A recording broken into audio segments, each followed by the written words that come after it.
Welcome to my channel happy kitchen. বন্ধুরা, আশা করি আপনারা ভালো এবং সুস্থ আছেন। আজকে আমি আপনাদের সামনে আরও একটি রেসিপি নিয়ে উপস্থিত হয়েছি, মেটে চচ্চড়ি। তো এই মেটে চচ্চড়িটা কীভাবে করছি চলুন তাহলে দেখে নিচ্ছি। চলুন তাহলে রান্নাটা করতে আমার কি কি লাগছে আমি দেখে নিচ্ছি। এখানে আমি 500 গ্রাম মেটে নিয়েছি।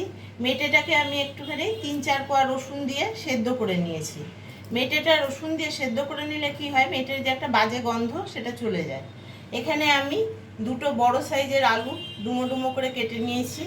এখানে নিয়েছি আমি দুটো বড় টমেটো কুচিয়ে, আর নিয়েছি এখানে দুটো বড় পেঁয়াজ কুচিয়ে।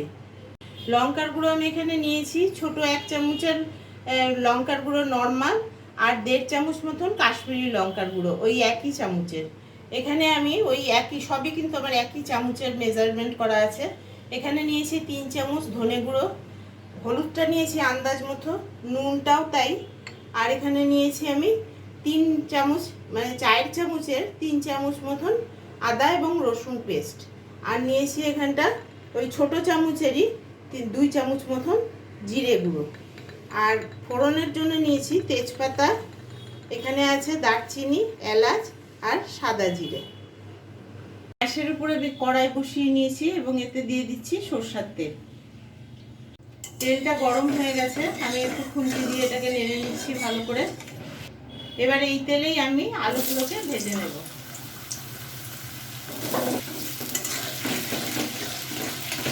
আলুগুলো আমার ভাজা হয়ে গেছে। এবার একটি প্যানের মধ্যে বা পাত্রের মধ্যে আমি আলুগুলোকে উঠিয়ে রাখছি। এবার ওই একই তেলে আমি প্রথমে দিয়ে দিলাম তেজপাতা, এবার দিচ্ছি এলাচ, দারচিনি এবং সাদা জিরে দিয়ে আমি একটুখানি নেড়ে নেব। একটা সুগন্ধ বেরোবে, একটা গন্ধ বেরিয়েছে। এবার এতে আমি দিয়ে দিচ্ছি কুচনো পেঁয়াজ।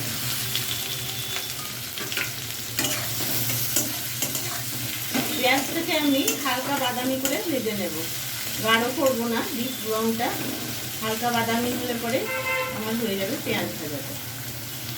পেঁয়াজটা আমার ভাজা হয়ে গেছে। এবার আমি এতে অ্যাড করছি আদা রসুন পেস্ট।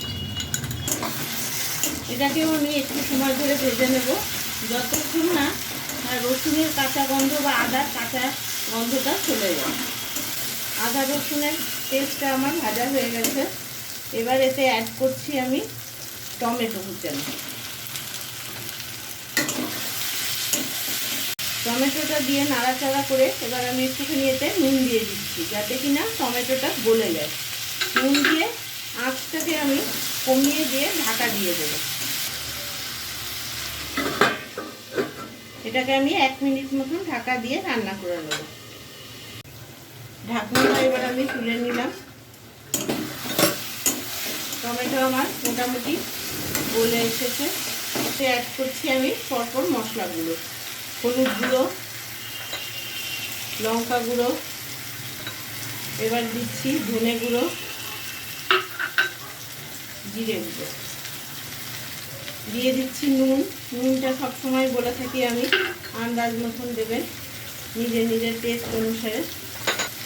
এবার এই বাটিগুলোর মধ্যে একটু জল দিয়ে আমি মশলাগুলোর মধ্যে দিয়ে দিচ্ছি জল, দিয়ে আবার নেড়ে নেব। ভালো করে আমি নেড়ে নেওয়ার পরে এবার এটাকে আমি আবার ঢাকা দিয়ে মিডিয়াম আঁচে 2 মিনিট মতো কষিয়ে নেব।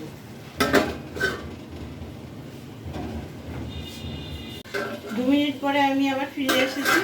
ঢাকনাটা তুলে এবার মশলাটাকে আমি আবার নেড়ে দিচ্ছি একটু। মশলাটা আমার মোটামুটি কষে এসেছে, তবে আর একটু কষবে।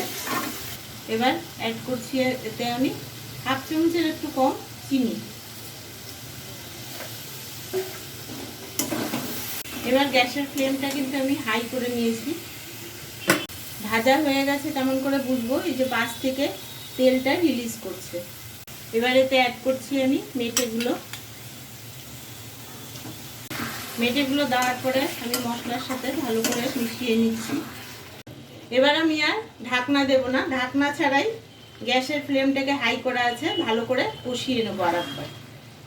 মেটে দিয়ে আমি কষিয়ে নিয়েছি। এবার এতে অ্যাড করছি আলুটাকে ভিজে রেখেছিলাম সেগুলো। এটাও আমি ভালো করে মিশিয়ে নেব মশলা আর মেটের সাথে। আলু দিয়ে ভালো করে কষিয়ে নেওয়ার পরে এবার মেটে সেদ্ধর যে স্টকটা ছিল সেটা এখানে আমি অ্যাড করছি।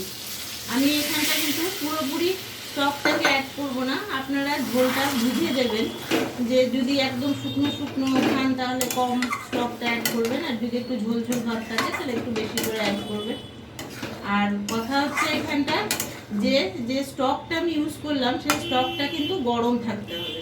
যদি ঠান্ডা হয়ে যায় পাশে গ্যাসে বসিয়ে একটু গরম করে নেবেন। আমার স্টকটা এখানে গরম আছে। ঢাকনাটা দিয়ে আমি আবার 2 মিনিট মতন এটা ফুটিয়ে নিলাম। এবার ঢাকনাটা নামিয়ে একটু নেড়ে নিচ্ছি। এবার গ্যাস ওভেনটা অফ করে দিলাম। এবার এতে দিয়ে দিচ্ছি আমি ঘি। ঘিটা দেওয়ার পরে আমি আবার ঢাকা দিয়ে স্ট্যান্ডিং টাইমের জন্য 1 মিনিটের জন্য রেখে দেব। একটা সার্ভিং বলে আমি মেটে চচ্চড়িটা সার্ভ করে নিচ্ছি। একটা খুব সুন্দর অ্যারোমা বেরিয়েছে মেটে চচ্চড়ির। যদি আপনাদের এই রেসিপিটা ভালো লেগে থাকে please do like, comment, share and subscribe. দেখা হচ্ছে পরের ভিডিওতে। Thank you.